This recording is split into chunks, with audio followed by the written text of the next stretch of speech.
Hello, this is Dr. Dave Maddock, and I'm back again to show you how to relatively quickly add in exit dates to the MTSS tab in Focus so that you can move through large groups of students without having to individually slowly update your data.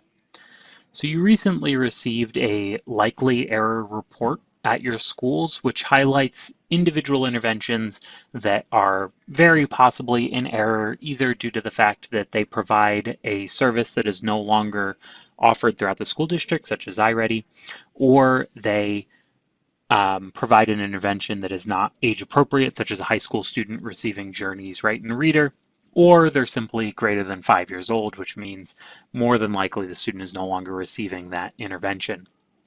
So with this list, I've got this group of student ID numbers, and that's going to help me relatively quickly update information in Focus. So now I'm going to jump over to Focus to show you. The first thing that you're going to need to do is go to Users, and then My Preferences under the Users tab. And when you're in here, you're going to click Student Listing. For the default student category, you want to select from the drop-down MTSS, and then click Save in the top right. This step is critical because it will drastically reduce the amount of time that it takes in order to update the MTSS tab, which I will show you in a minute.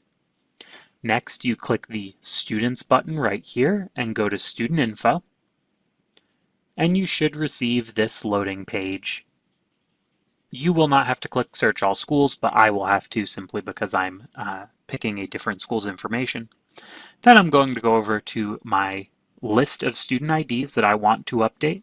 I'm going to copy that with Control-C, Alt-Tab over to Focus, and then I'm going to paste with Control-V, and you can now see that that list of student IDs is filling up that bar.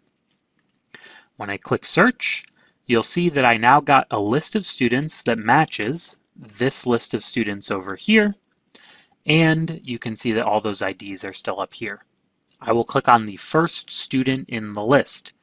Because we set our default page to MTSS, it takes me right there, and I can now see that the student, they already went in and added that exit date, but I can see right here where I could add that exit date in and then save the information.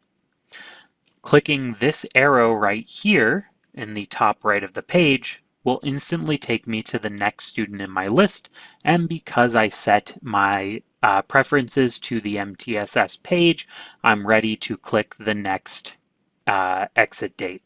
Save and move on to the next student. Add the exit date for the intervention I want to exit from, save, move on to the next tab.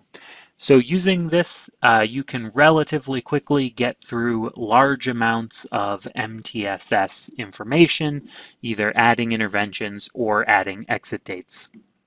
Not quite as quick as doing a mass add, but it doesn't require it to be a completely new intervention, and it does allow you to add exit dates, which the mass add functionality does not do. So if you have any questions, you can always give me a call at 66161, and I would be happy to answer them. Hopefully this will help you speed up your exiting from interventions just a little bit.